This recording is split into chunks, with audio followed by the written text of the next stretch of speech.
Hello. അപ്പോൾ ഇന്ന് വീണ്ടും ഒരു പുതിയ വീഡിയോ ആയിട്ട് വന്നിരിക്കുകയാണ്. 2 ദിവസമായിട്ട് വീഡിയോ ഒന്നും അപ്ലോഡ് ചെയ്യലില്ല. കുറച്ച് ഹെൽത്ത് ഇഷ്യൂസൊക്കെ ഉണ്ടായിരുന്നു. അപ്പോൾ അതൊക്കെ മാറി.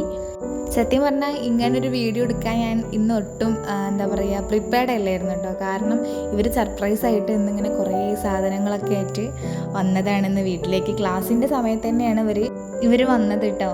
അപ്പോൾ എനിക്കും അറിയില്ല, അവരിന്നിങ്ങനെ കുറേ പലഹാരങ്ങളൊക്കെ ആയിട്ട് വന്നത്. അപ്പോൾ നിങ്ങൾ വിചാരിക്കും എനിക്ക് വേണ്ടിയിട്ട് കൊണ്ടുവന്നതാണെന്ന്. പക്ഷേ അല്ല, എൻ്റെ ഇളയിച്ചി, അതായത് ഏട്ടൻ്റെ അനിയൻ്റെ ഭാര്യ പ്രഗ്നൻ്റാണ്. ഇപ്പോൾ 7 മാസം കഴിഞ്ഞു കേട്ടോ. അപ്പോൾ അവൾക്ക് വേണ്ടിയിട്ടാണ് ഇവർ കൊടുന്നത്. സത്യം പറഞ്ഞാൽ ഇവരിങ്ങനൊരു സംഭവം പ്ലാൻ ചെയ്തത് ഞാനും അറിഞ്ഞിട്ടുണ്ടായിരുന്നില്ല. അല്ലെങ്കിൽ ഞാൻ ഒന്നും കൂടി സെറ്റപ്പായിട്ടൊക്കെ വീഡിയോ എടുക്കുമായിരുന്നു. ഞങ്ങളുടെ ചെറിയ ചെറിയ സന്തോഷങ്ങളിൽ ഒന്നാണ് കേട്ടത്. അപ്പോൾ വീഡിയോ എടുക്കാമെന്ന് കരുതി അങ്ങനെ പെട്ടെന്ന് എടുത്തൊരു വീഡിയോ ആണ്. ഒരു ഡാൻസ് ക്ലാസ് എന്നതിനേക്കാൾ ഉപരി ഞങ്ങൾക്ക് ഇടയിലൊരു നല്ല സൗഹൃദം നിലനിൽക്കുന്നുണ്ട് കേട്ടോ.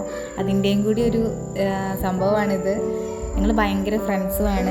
പിന്നെ ഇതിലുള്ള പലഹാരങ്ങളെല്ലാം തന്നെ ഉണ്ടാക്കിയിട്ടുള്ള അജിൻഷയാണ് കേട്ടോ. അജിൻഷ നല്ല സൂപ്പറായിട്ട് ഫുഡൊക്കെ ഉണ്ടാക്കുന്ന ഒരാളാണ്. അജിൻഷനെ ഞാൻ കാണിച്ചു തരാം. ഇതാണ് ഷീന ചേച്ചി, ഇപ്പോൾ കൊടുത്തതാണ് ഷീന ചേച്ചി. ഷീന ചേച്ചിയാണ് കേട്ടോ ആ കേക്ക് ഉണ്ടാക്കിയത്. ഇതാണ് അജിൻഷയാണ് ഈ ഉണ്ണിയപ്പം, കൽത്തപ്പം, കിളിക്കൂട് എല്ലാം ഉണ്ടാക്കിയത് അജിൻഷയാണ് കേട്ടോ. കേക്ക് ഷീന ചേച്ചി. ഭയങ്കര ടേസ്റ്റ് ആയിരുന്നു കേട്ടോ. എല്ലാ സാധനവും സൂപ്പറായിരുന്നു. ഞാൻ പറഞ്ഞില്ലേ, ഞങ്ങളൊരു ഡാൻസ് ടീച്ചർ ബന്ധം എന്നതിനേക്കാൾ ഉപരി നല്ല ഫ്രണ്ട്സാണ് കേട്ടോ. ഞങ്ങൾ നല്ല ചങ്കുകളാണ് ഞങ്ങൾ.